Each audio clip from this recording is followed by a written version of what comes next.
Let's get it. I'm looking forward to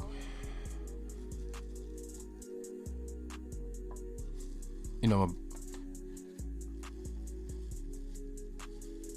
trip to Colombia.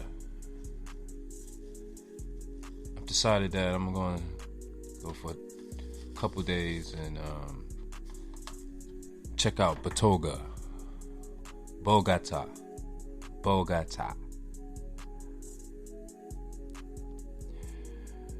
Now, I've never been to Colombia. I've been to Brazil 11 times,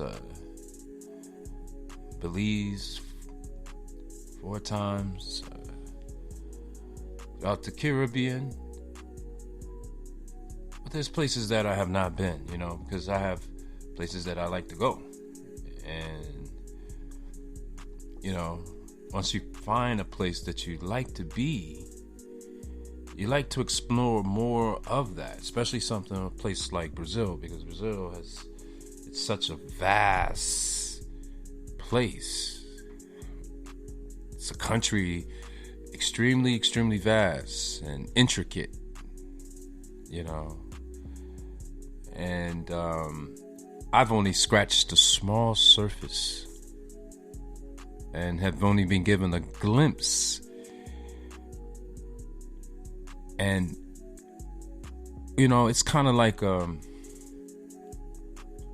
natural high, right? Pleasant. But you understand that I have to come back to reality, and that's not a bad thing. It's just it's a responsibility. It's a task. In many ways, to me, it's an honor. All right. Sometimes purpose has its priority that is greater than pleasure, Pleasure hopefully can be found in the pursuit of fulfilling that purpose. But sometimes you be like, hey man, I have to take care of these children, the next generation. I have to get back to this. You see what I'm saying? I have to get back to this. Let me take care of my health. Let me pray to God, be faithful. And hopefully God got something for me in the future, because I know God want me to handle this. And God, as I have come to know, will grant you liberty despite whether others want you to experience these liberties. Many of these liberties, I've learned that you have to understand that it's between you and God. It's hard to really put that in perspective in this day and age, because we want to capture everything. We want to videotape everything. We want to photograph everything. But it is some faiths that photography is not even really like a big thing. It's not a thing. What happens has happened.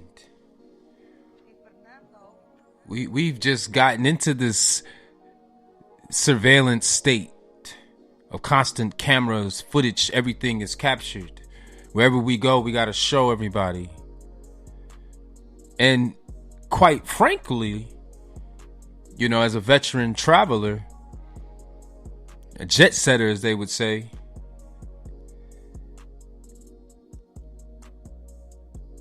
the videos and the YouTubes and the streaming and oh man, it's having a exponential toxic impact on both the travel culture and also the culture at large, because now you have a generation of young guys who growing up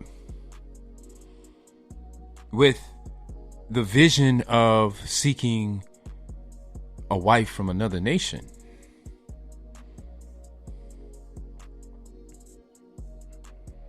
And as a father, to be honest, I'm a proponent. I'm a huge proponent because I was once delusional. I once believed in that the heart that they colored the black and bought into it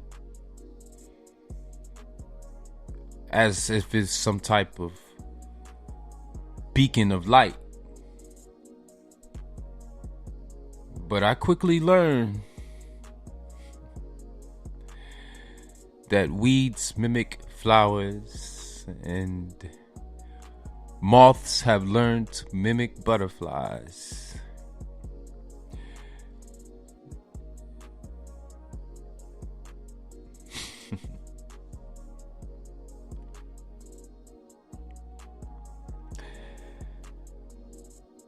With all that said,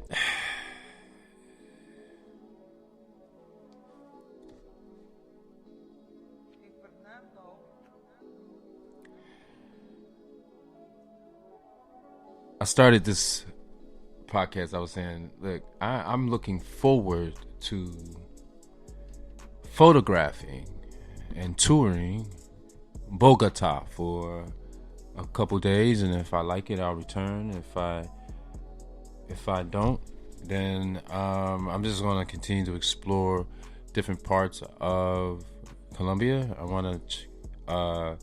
I'm a big beach guy. Usually when I go somewhere, I want to go to the beach. So I want to go to Cartagena. And everybody talks about Medellin. And so I know I love exploring South America, but if I had to just make my choice and just go where I want to go, I would just go right back to Brazil. I would spend a couple days in Rio de Janeiro, and then, I probably would try to go to Bahia, and then close it out in Rio, and then go back to the airport. I don't know, one of the two. Maybe go back to the airport, but I'll finish it all out. It doesn't matter. But what matters is my time would be in Brazil. Now, people ask me, like, do you or would you want to live in Brazil for an extended period of time? Yes. As if that's my final, that's where I'm at forever. No, I don't know. I know that, I'm not in a big rush towards marriage, but it would be an attractive offer or for me in that regard, because I like the dual citizenship concept. But I would want an Afrocentric wife because I would want a person who's as intrigued about the African connection and exploring Africa and things from an African perspective. That's it. Now,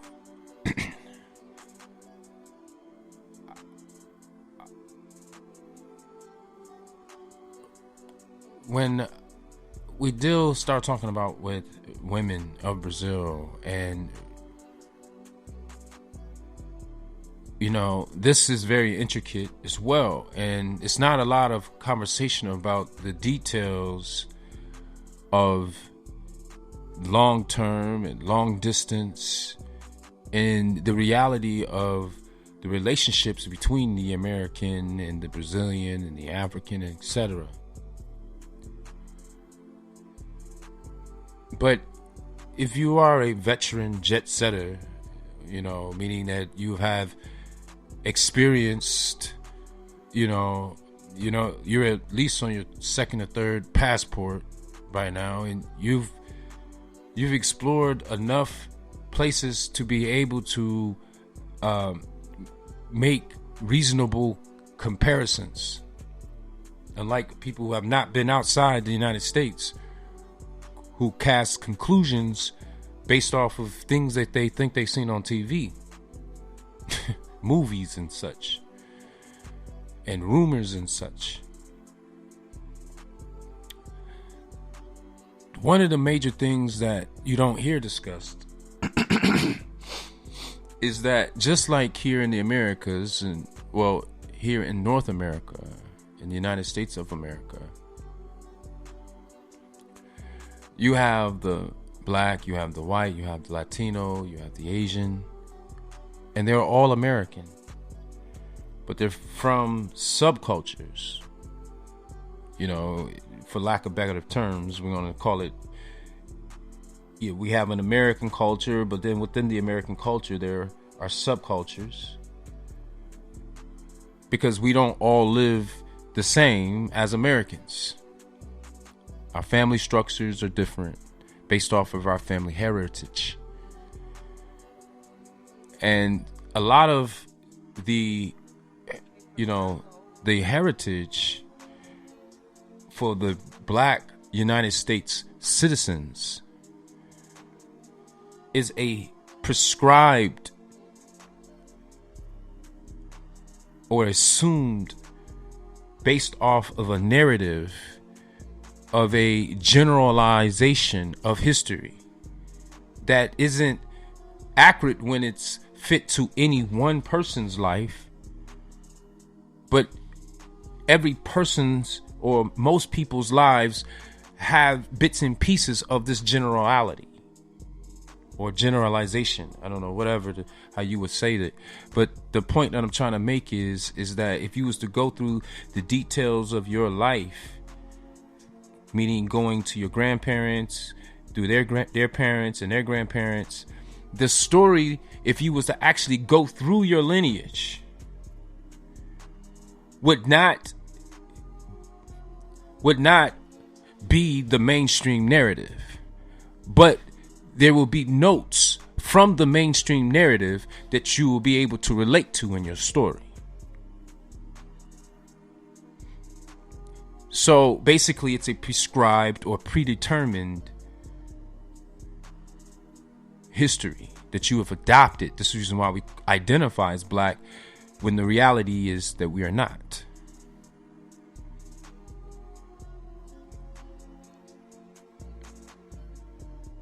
I say all of this to say is that this is going on in the South Americas as well. There's subcultures within the culture of Brazil. There are very similarities. So when you go and you immerse yourself in the culture, you'll be able to feel the vibrancy, the connection, the spirit, the motion, the energy.